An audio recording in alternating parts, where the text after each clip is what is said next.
Good afternoon, everyone. Thank you, Professor Murthy, for the very generous and detailed introduction. I feel like I have nothing more left to say. Thank you to everyone at the Center for South Asia for inviting me and for organizing the event. And thank you, of course, to all of you for being here during lunchtime, whether you're here in person or joining through Zoom. So my talk today is titled "For the Sake of That Liberty of Selling, Caste Struggle and the Politics of Commerce in Early Modern Bengal." And it builds on my current book project called Subaltern Aspirations, Caste Struggle, Commercialization, and State Formation in Bengal, 1538 to 1833. Broadly, the book argues that new aspirations to transcend the constraints imposed by caste hierarchies emerged at this time, and this was expressed as challenges to both the ideational and material dimensions of caste. Thus, there was a critique of caste-differentiated access to markets and land in the political economic domain, which was paralleled by a critique of the theological argument that maintenance of caste hierarchies was the way to instantiate a divine order in the secular world.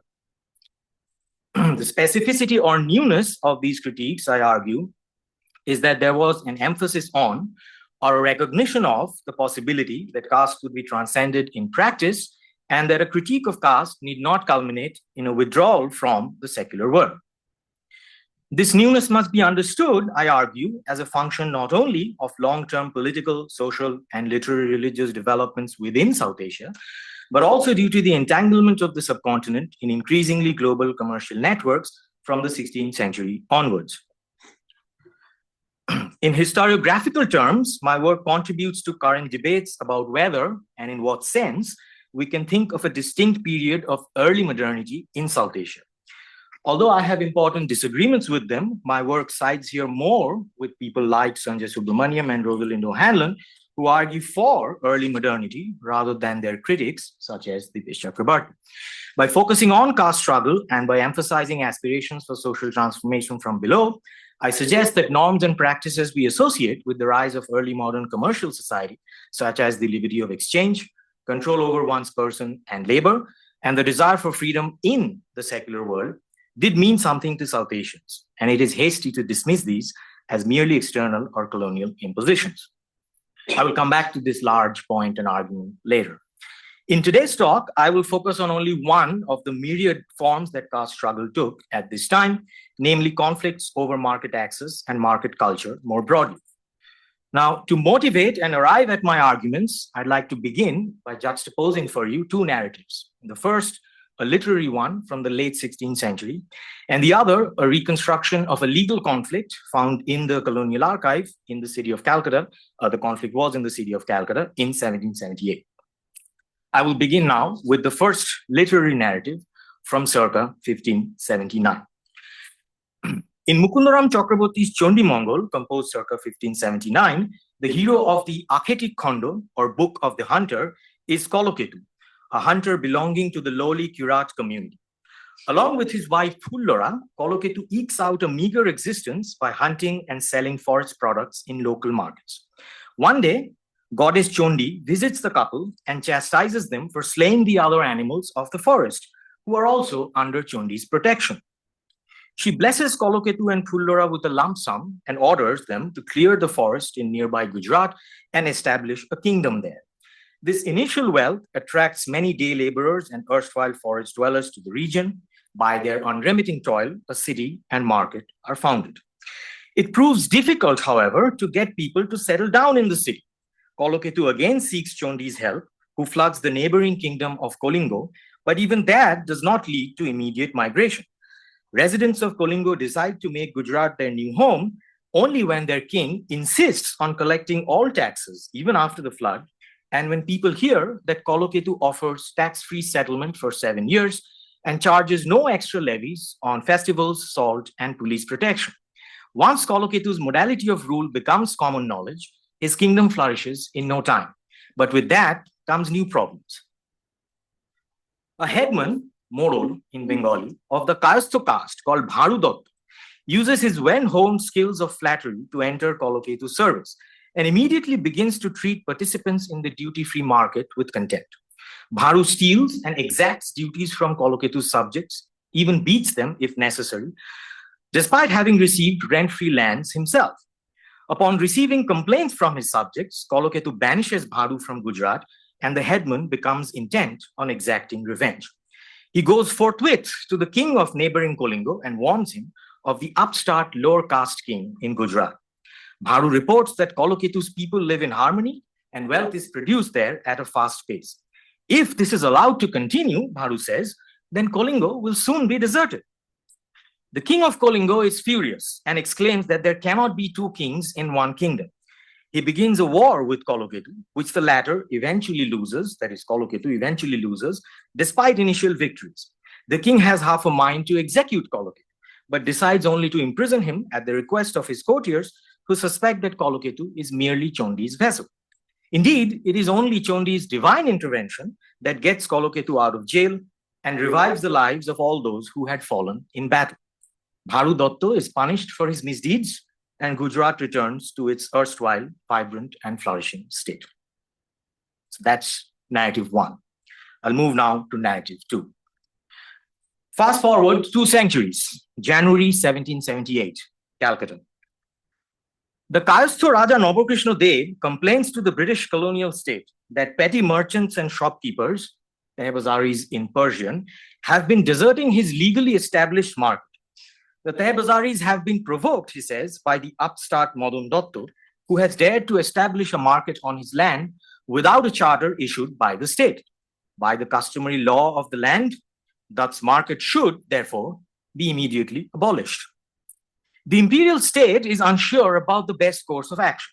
Its confusion is compounded by multiple petitions from the shopkeepers, vendors, and landowners of Shutanuti against Navakrishna's depredations. Considering myriad grants bestowed by the government on the Raja since the early 1770s, the petitioners fear for the security and liberty of their property and the ability to dispose of it freely. They plead for such liberty to be granted to them by government and bemoan the arbitrary authority and unjust exactions of Navakrishna. So the first half of the title for my talk today, for the sake of that liberty of selling, is taken from one of these several petitions. The Raja, that is Navakrishna, for his part, doubles down and swears that the petitioners against him are largely quote-unquote poor and ignorant, and that the quote-unquote highest inhabitants of the city with a quote-unquote better disposition have not petitioned against him. Navakrishna also reminds the state that he dutifully pays taxes and that no government in Bengal has ever allowed a private landowner to establish a market without a legal charter and customary taxation. A lengthy legal battle ensues and lasts the whole year. We already know Navakrishna's argument. Custom, and hence the law, has been broken, and so Madan Datta's quote-unquote market should be abolished. Madan Datta, however, argues that he simply rents out land, which is his private property to do as he pleases. The shopkeepers and the Tehbazaris claim that they rent land from Madan Datta because the duties in Navakrishna's market are 5, 10, or even 15 times higher. Indeed, many shopkeepers argue that Datta has not established a market at all because neither the dam, a duty in money on each shop, nor the tola, a duty in kind on the articles of sale, are collected on Dutt's land. If you follow the news relating to Bengal at all, you know what tolabaji means.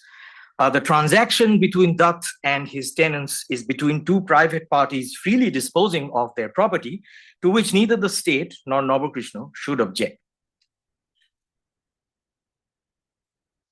It is December 1778, so whole year has passed, and the state is unable to prove either that Madan Datta is occupying the land illegally, which would have solved all the problems, or that he's surreptitiously collecting duties.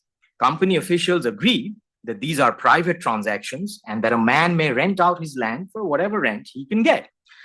Unable to find a legal principle to abolish Dutt's market, the state falls back on a consequentialist argument. If such actions go unpunished, then the state and local persons of authority, such as Navakrishna, will gradually lose their property right over the disposal of our people's property.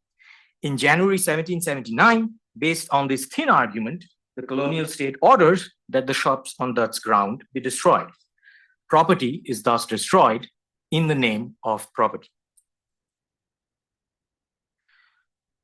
reflect for a moment on the uncanny similarity between these two narratives. If we ignore the constant presence of divine agency in Mukundo's Chondi Mongol and its upbeat ending, and then replace Koloketu with Madan Datta, Koloketu's subjects with the Tehbazaris and shopkeepers on Dutt's land, Bharu Datta with Navakrishna, and the King of Kolingo with the British East India Company, we arrive at the structure, albeit not the exact same content, of the legal battle of 1778. The similarities in structure and motivations are undeniable, and Bharu Datta and Navakrishna Dev hail from the same caste. How might we interpret these parallels? Are they mere coincidences, or do they suggest the need for a deeper historical understanding of the politics of commerce in early modern Bengal? I think it's the latter, and in the rest of my talk, I'll flesh out my arguments for thinking so.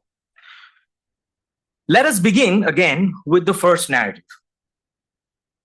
Mukundaram's text belongs to one of the most distinctive genres of medieval Bangla literature, the Mongol Kabbos, literally poems of well-being, composed between the late 15th and early 19th centuries by the rural, relatively poor Brahmins of southwestern Bengal, and mostly performed in rural settings. Thus, it's the performative dimension of these texts that is the most important.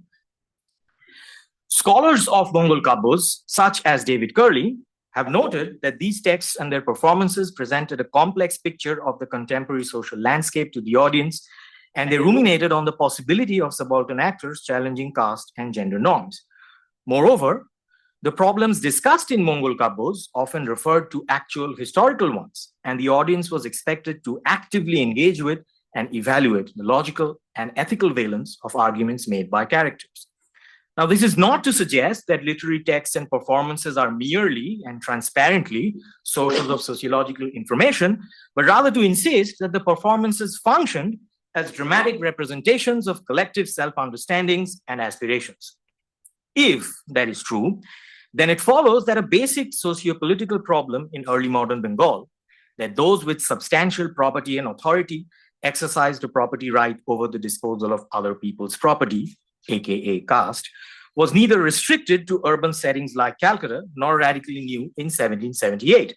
Even in rural Western Bengal, where the Mongol Kabbos were performed, the problem was important and recognized as such. Otherwise, it could hardly have found such a clear expression in Mukundo's text. At this point, we can perhaps begin to think about the historical developments that connect the social and political context of these two stories, right? The story in Chondi Mongol from 1579 and the legal conflict of 1778. Now, in my book, during what I call the long 16th century, Bengal witnessed major socioeconomic as well as political transformations. Vast amounts of fallow and forest lands were brought under the plow with unprecedented vigor, first in Western and Southwestern Bengal in the 16th century, and then in the East throughout the 17th and 18th centuries. The classic account of this, of course, is Richard Eaton, which is not just an account of agrarian expansion, but also of the specificity of Islam in Bengal and modern-day Bangladesh. Right? It's an excellent account of that. Agrarian expansion was paralleled by the expansion of marketing, what David Curley has called the commercialization of agrarian relations. Indeed, the establishment of new markets was a regular affair by the late 16th century, and some of the markets founded at the time were still functioning 2 centuries later in the late 18th century. We know this from the colonial archive. Although the flourishing of commerce was initially enabled by political stability during the early 16th century, commercialization continued apace even during the turbulent period of Mughal-Afghan conflict in Bengal during circa 1540 to 1620. Again, Anirban Rai's book is the most detailed account of the gradual establishment of Mughal authority in Bengal, which took a very long time. First in Western Bengal, it took even longer in Eastern Bengal because it was closer to the sea. Along with the gradual closing of the agrarian frontier, there was commercial urbanization along riverine trade routes, which was motivated by the felt need to better integrate mercantile capital with agrarian as well as artisanal production. These towns were close to areas of rice production and were often textile producing centers. They were usually not walled and rarely patronized by large landlords or zamindars.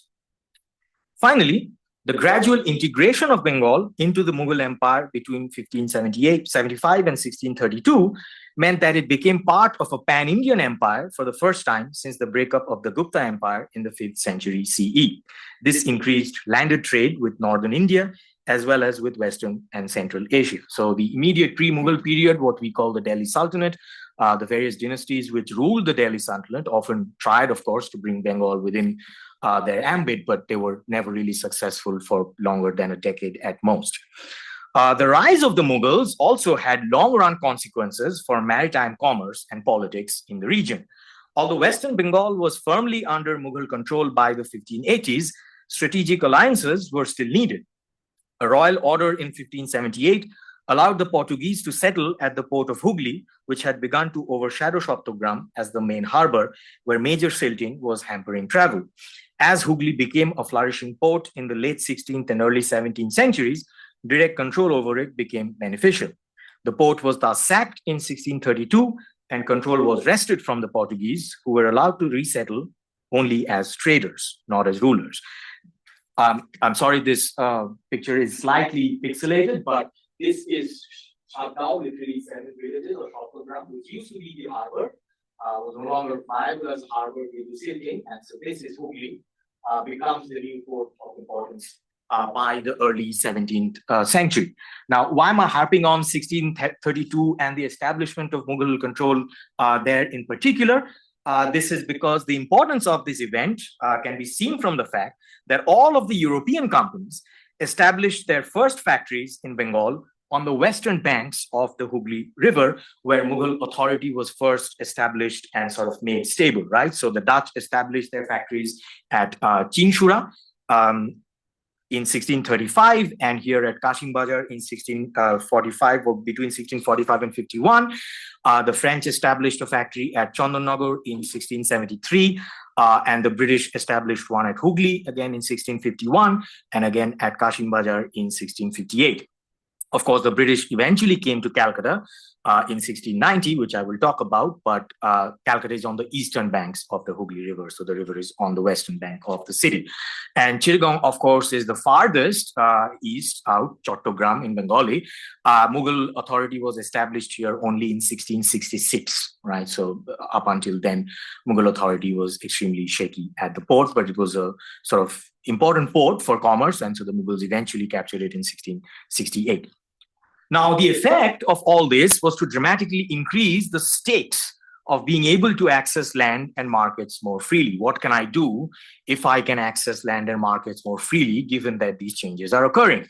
This motivated what I call caste struggle, because the control of access to land and markets, along with the regulation of sexuality, had always been the practical basis for reproducing caste hierarchies.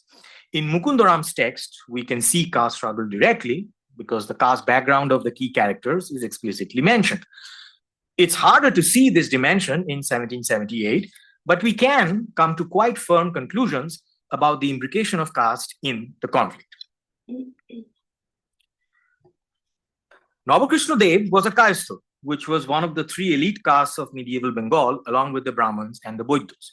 Dev wielded substantial social authority on matters of caste. He was a head of a caste association, and his tendency to act in authoritative and extractive ways was recognized by less sympathetic British officials soon after our case. In July 1782, for instance, Samuel Charters, a member of the Committee of Revenue, wrote that Navakrishna's 2-year tenure as collector of the large Bardhaman Zamindari had been excessively violent, and that the inhabitants had, in general, been taxed by him to an extraordinary degree and far beyond their engagements. Now, when an illiberal colonial state intent on extracting revenue says this, you know something is going on, right? Something is wrong. Madan Datta's caste background is unclear from extant records, but he was a wealthy businessman, and he definitely wielded a degree of social and economic power. That social status, however, cannot explain the motivations behind the sustained, for more than a year, political struggle of the Taibazaris. Although colonial officials did not bother to record the caste background of the petty merchants because it did not matter to them, the archive does throw up substantive clues. One of the petitions, for instance, submitted by the Taibazaris states that their profession was to sell daily necessities by retail and that many of them visited Calcutta from the neighboring 24 parganas. Parganas simply means an administrative division. There are 24 parganas both to the north and the south of the limits of the city of Calcutta. Now we know from a late 16th century text, Vola, Mukundaram Chondi Mongol, that it was lowly and often untouchable castes such as the Chondals, the Domes, and the Baitis who sold fruits bought with credit, baskets, which they wove themselves, and other daily necessities in the retail market. Moreover, we know that historically, groups on the fringes of the agrarian order have been ranked the lowest in the caste hierarchy. I mean, that's basically the story of caste. The establishment of caste goes along with the establishment of agrarian sedentary sort of life. Now, Calcutta and its surrounding areas, however, remain precisely such a marginal to settled agriculture region up until the late 17th century.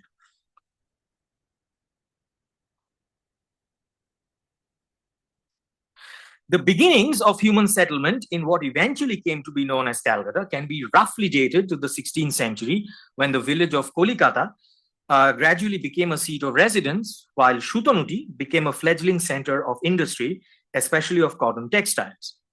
Gobindapur village, where our hero Nabhakrishna was born, was granted to one Gobindo Sharan Dotto by the Mughals sometime in the late 16th century, and it later became the third village, along with Shutonuti and Kolikata, which together formed the town of Calcutta. Kolikata became a mahal, or unit for revenue administration, for the first time in the 1580s under the Mughals, right? So there is no state extracting revenue from agriculture in this region before the 1580s.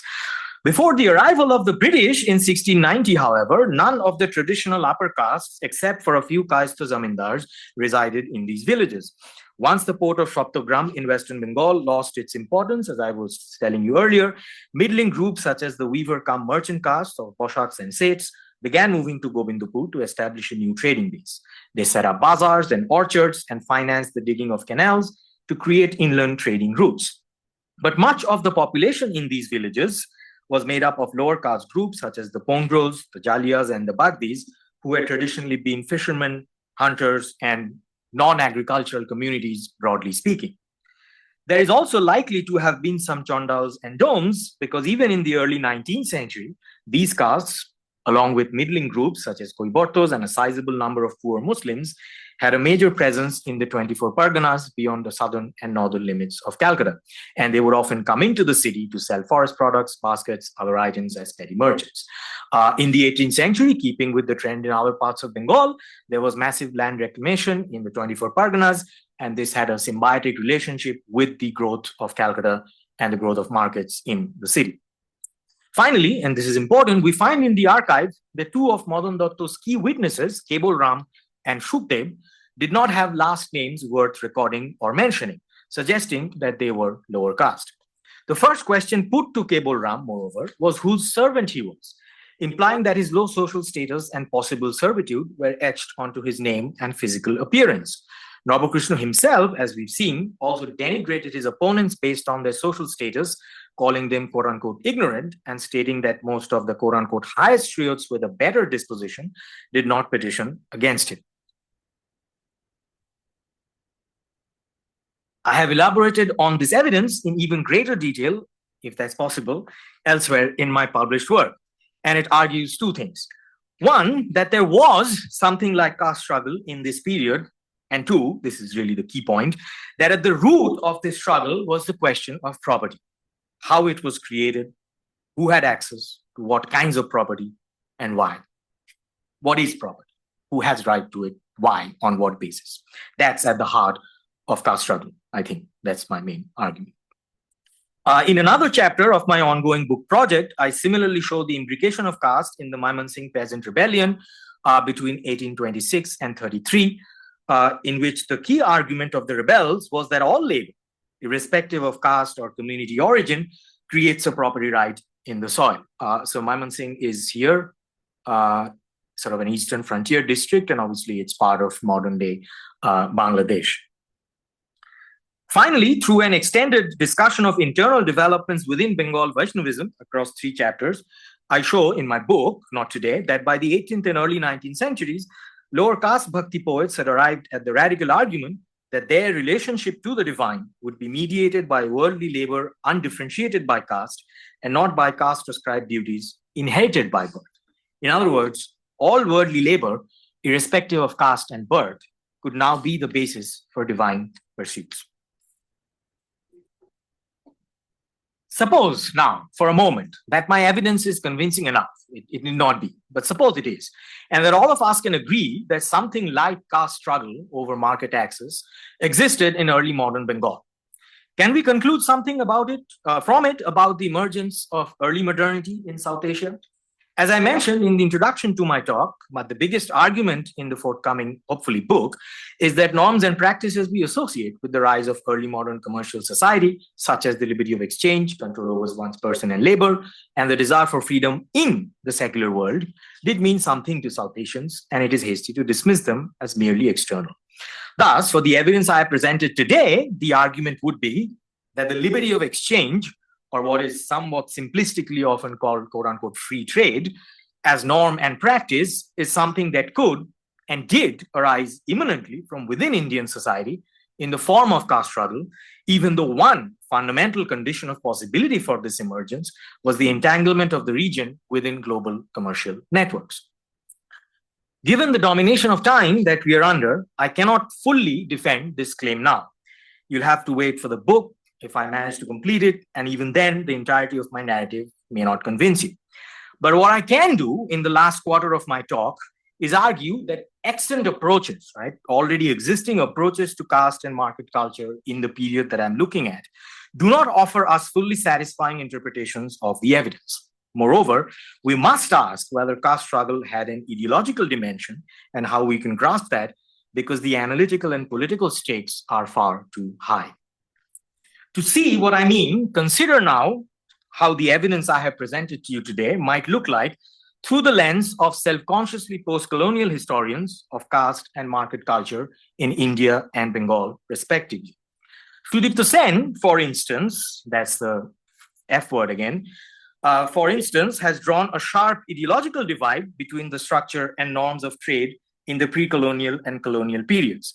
In particular, he claims that in the pre-colonial period, all trade was governed by cultural norms of prestation, and that marketplaces were, I quote, knots in the fabric of social mediation, unquote, woven around a series of sites, such as manufacturing centers, checkpoints, etc., through which goods had to pass.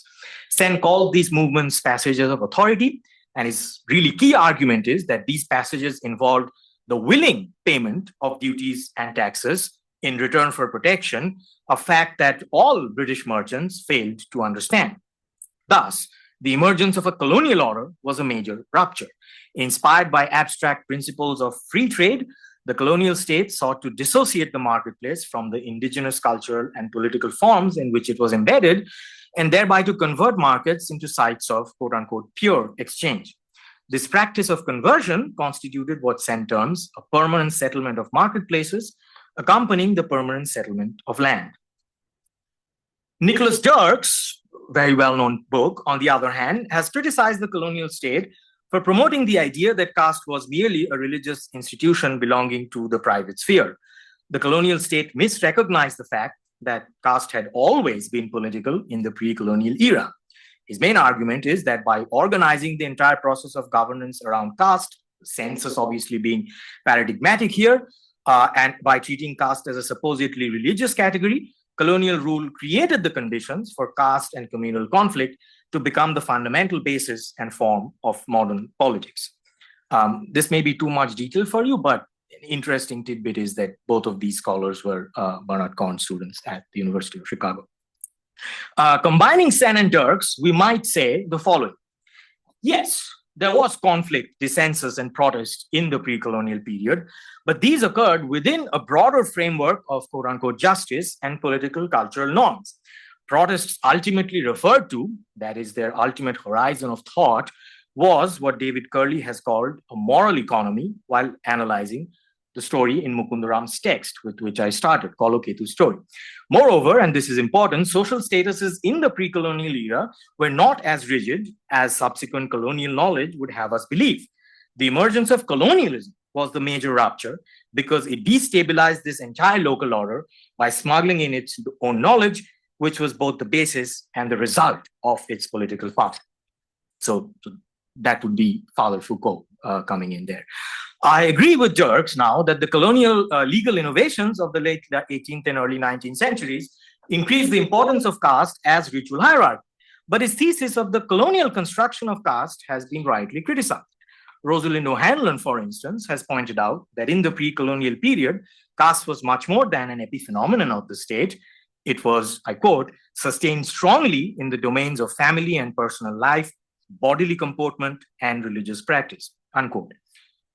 In a somewhat similar vein, Doipan Sen has shown that even the administrative categories of the caste census cannot be interpreted as organized solely across the poles of colonial difference. In the 1941 census in Bengal, for instance, upper castes deliberately sought to reduce the number of Dalits in the census to gain an upper hand in the electoral arena. Sen's reading of market culture, similarly, is based on questionable presuppositions. It assumes a confrontation between a unified Bengal with its culturally embedded markets and a unified British nation that sought to impose radically new principles on its imperial subjects. Even if we ignore the fact that such unity was nowhere to be found in practice, either socially or politically, either in Britain or South Asia, what can be the evidentiary basis for such a claim about unity in the ideological or cultural realm more broadly? On what basis can we make a claim about unity in this way? Thus, we might ask, if the moral economy was actual rather than aspirational, then why, in Mukundaram's Chandi Mongol, did the goddess need to intervene repeatedly to ensure an upbeat ending? When did this moral economy begin? And how can we understand its history? As far as I'm aware, there are no accounts of the emergence of such ideologies. There are only stark binary contrasts between a colonial and a pre-colonial period, which is basically a form of nationalism. In 1778, on the other hand, why did the colonial state find it so difficult to come to a decision if cultural norms and ideas were so readily available? No colonial state can function without a comprador class, and Nobukrishna, as a card-carrying member of this class, had a very close relationship with many colonial officials. The legal process in 1778 was thorough and lengthy, and many local experts, always upper castes, were called upon to testify about extant norms and practices vis-a-vis markets. Yet, even in January 1779, after a full year of deliberation, when the resolution to abolish such market, so-called market, was passed, most colonial officials deliberating suggested some limitations to the abolition because a complete abolition might perhaps extend too far. Again, if an illiberal colonial state is saying that, something is going wrong. What I'm trying to get at, and I hope that this has come out in what I've said, is that the question of ideology is what links the practice of historical memory to politics. For several decades, discussions about the founding of the British Empire or origins of the British Empire in India revolved around the work of Peter Marshall, who argued that there were no ideological debates surrounding the founding and the character of the empire. It was founded by men on the spot, what he called sub-imperialism, and metropolitan political actors simply accepted this as an accomplished fact. Britain's and East India Company servants in India agreed on the character of the empire, and discussions in Britain on the India question, as it was called, were simply concerned with how to best administer an empire that had already been acquired. New work has shown, however, and my work really sort of depends and builds on this, new work has shown, however, that between 1750 and 1772, and again in the early 1780s, metropolitan political and ideological conflicts had far-reaching effects on the character of the Second Empire. During the 1750s and 60s, a liberal bourgeois faction within the East India Company, of which many members identified with the radical Whigs and the Patriots in Britain, sought to re-establish the Mughal Empire along radically commercial lines. This group, known as the Maverick or Rebel Council in Calcutta, opposed the founding of an extractive territorial empire, and they aimed for no less than a second glorious revolution, one that would lay the foundation for a new Mughal empire of liberty, a natural partner in a certain British crown. In such an empire, both the Hanoverian and the Timurid crowns would represent a new revolutionary sovereignty so that there could arise no question of divided allegiances. The failure of such visions, as this new literature has shown, was political and contingent upon the rise of a new Toryism in the 1760s in Britain, which arguably shaped British politics right up to the splitting of the Tory party in 1829 over the issue of Catholic emancipation. South Asian merchants who did not have monopoly rights granted to them by the Nawabs in Bengal or elsewhere had good reason to curry favor with the Maverick Council. The Mughal Empire began to disintegrate, as we know, in the first half of the 18th century. And although Bengal's economy remained vibrant, the crisis of Mughal authority led to a worsening of the treatment of merchants and made it increasingly difficult to trade across political frontiers. Once the empire ceased to be a united whole, all the independent regional kingdoms, including the Nawabs of Bengal, levied separate duties on the passage of goods through their dominions, which was especially harmful for Bengal's trade with Upper India. Moreover, within Bengal, the Nawab's officers often charged 3, 5, or even 10 times more than the established duties at toll stations along riverine trade routes, what was called the inland trading routes, which became a major bone of contention at this time. Even in Surat, in Western India, where Mughal power was still strong, the early 18th century witnessed an increase in the frequency with which mercantile groups came into conflict with the state. During the drawn-out conflict of 1778, the Tehbazaris mentioned in one of their petitions that Peter Amiat, a senior Maverick councillor who was executed by Nawab Mir Qasim in July 1763, had abolished all duties in Calcutta in March 1763. He had also provided additional support for the hucksters in the form of guards, who would be paid for by a flat rate collection of 13 cowries per stall or stand. Comparing this flat rate with the duties being collected in 1778 by Nobokrishna and the other Sutonati Bazar farmers, that is, tax farmers who collected tax on the behalf of the state, we find that these duties in 78 were almost 4 times higher for fish, 48 cowries, 52 would make it 4 times, and exactly 15 times higher, or 195 cowries, for the most necessary item of all, namely salt. Almost done. At this point, one may pose a methodological question in a skeptical way. Do challenges to caste, or to put it even more broadly, any form of protest, require an ideology? Shouldn't injustice provoke rebellion anyway?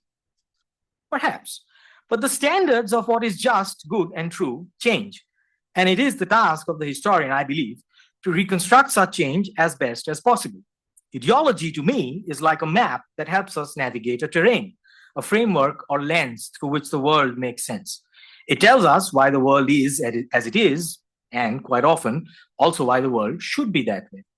But when practice and experience no longer make sense or feel right within an extant framework, that can provoke dissatisfaction, critique, and even rebellion. At the moment of rebellion, it is true, there may not yet be a fully coherent alternative to replace the current ideology. In fact, that's most usually the case. Hence, it would be fair to say that rebellion does not require a fully fleshed out ideology, but it does require ideas. One must constitute a sense of the purposefulness of rebellion. What am I hoping to achieve by rebellion, if only because the consequences of my failure can be catastrophic, especially if I am lower caste. Perhaps, I don't know, you can tell me, perhaps this is what Ranajit Guha was thinking when he insisted that a peasant's revolt against the Raj was, and I quote, necessarily and explicitly in violation of a series of codes which defined his very existence. To rebel was indeed to destroy many of those familiar signs which he had learned to read and manipulate in order to extract a meaning out of the harsh world around him and live with it. The risk in turning things upside down was indeed so great that he could hardly afford to engage in such a project in a state of absent-mindedness, unquote. There are, of course, valid criticisms of Guha, such as this review article from back in 1984 in India. And I don't agree with everything Guha says about the nature of peasant consciousness. But I think he was right to foreground the fact that rebellion has a moment of subjectivity built into it. Hence, we cannot treat caste struggle as a mere reflex, and we need a historical understanding of its trajectory. The evidence I have offered today is far too strong to dismiss the possibility that caste struggle had become imbricated in a much wider practice and discourse of politics and ideology than ever before. To emphasize this, again, is not to suggest that caste had never been criticized before, nor to say that people in India needed quote-unquote Western or quote-unquote civilizing influence to question hierarchies. We can safely discard that colonial narrative, for we know that caste had its critics since its inception. One only needs to look at Buddhism. Nevertheless, critique can take various forms, and these forms have different historical conditions of possibility that we should not downplay. As I mentioned earlier, the newness of the early modern critiques I look at was their emphasis on the possibility that caste could be transcended in practice, and that a criticism of caste did not culminate in a withdrawal from the secular world, which is what happened not only with Buddhism, but with several earlier critiques of caste in the subcontinent. The history of caste struggle, therefore, final paragraph. The history of caste struggle, therefore, is fertile ground for raising larger questions about ideology and modernity in India, precisely because it cuts across the colonial, pre-colonial, the simplistic colonial, pre-colonial divide. The now established fields of Dalit studies and critical caste studies are full of debates about the relationship between Dalit politics, modernity, and colonial rule. But to the best of my understanding, the colonial national binary has not been transcended. Historians have either failed or been reluctant to chart the links between subaltern aspirations and modernity in South Asia, preferring instead to see liberal modernity as either a colonial imposition or a matter of concern only for elite figures such as Ram Mohan Roy. We should ask whether such historical memories help us understand how the past continues to haunt the present. Thank you for your patience.